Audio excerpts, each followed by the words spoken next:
vaxtı verilişinin növbəti buraxılışındayıq. Hal-hazırda HQ Grand Expo yarışı üzrə ölkə turnirini həyata keçiririk. Bir neçə dəqiqə sonra isə əsas yarış başlayacaq.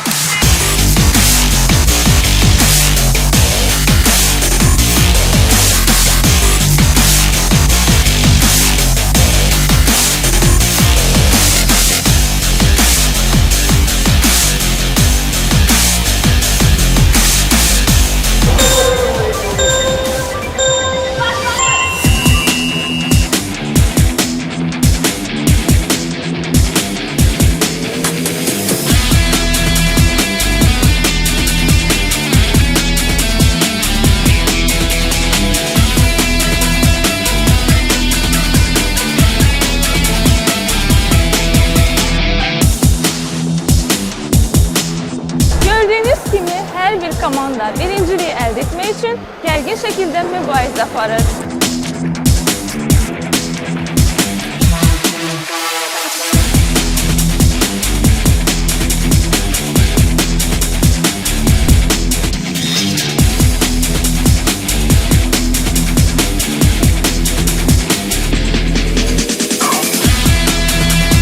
Bu gərgin mübarizədə gəlin onların təəssüratlarını öyrənək. Görək onlar hansı hissləri seçirdirlər.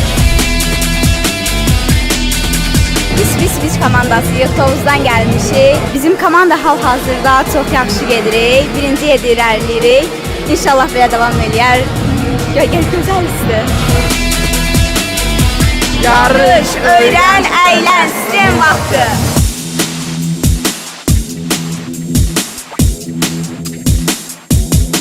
Nə baş verir dostlar? Bizim voltumuz yarı yolda düşmüştü ve onu götürüp yeniden kurmaya çalışırıq ve yeniden oyuna devam edeceğiz. Uğurlar herkese.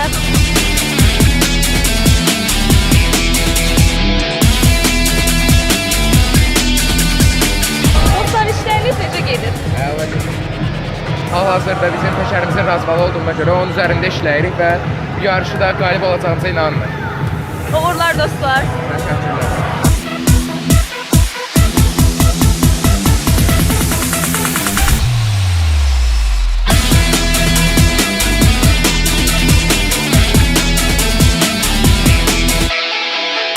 Dostlar, çox həyecanlı görünürsünüz. Səbəb nədir? Maşında yavaş-yavaş problemlər çıxmağa başlayır. Bizdə bədəni maşın nəyəsə sürtülür, özümüz də tapmaq istəmirik. Çalışırıq indi həll eləyək də belə. Amma eləlik yaxşı gedirik yarışda, belə deyək. Yarış çox həyəcanlıdır və hər an ön həzz alırıq. Sizcə qalib ola biləcəksinizmi? Əlbəttə ki, inanırıq.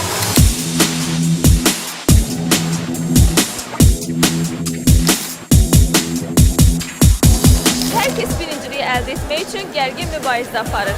Mən isə çalışacağım pilotlardan birinə yaxınlaşım və onun təəssüratını öyrənim. Mən bu yarışa qatılım üçün çox sevinçliyəm.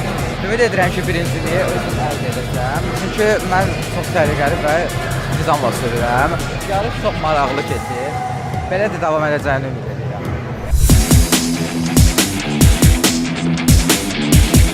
Yarış çok heyecanlıdır. Arkada da gördüğünüz gibi atmosfer özünü gösterir. Komandalarımızdan bəziləri sıradan çıxıb, çünkü maşınlarda bəzi problemlər baş vermişdi. Amma digər komandalarla yarışı davam elətdiririk. Məncə, Respublika turununa yaxşı hazırlaşıb komandalarımız.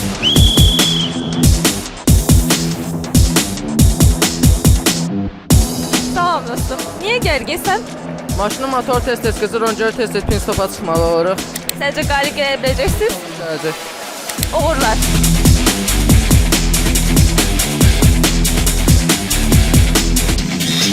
Yarışın bitməsinə son dəqiqələr qalıb və gördüyünüz kimi həyəcan daha da artır.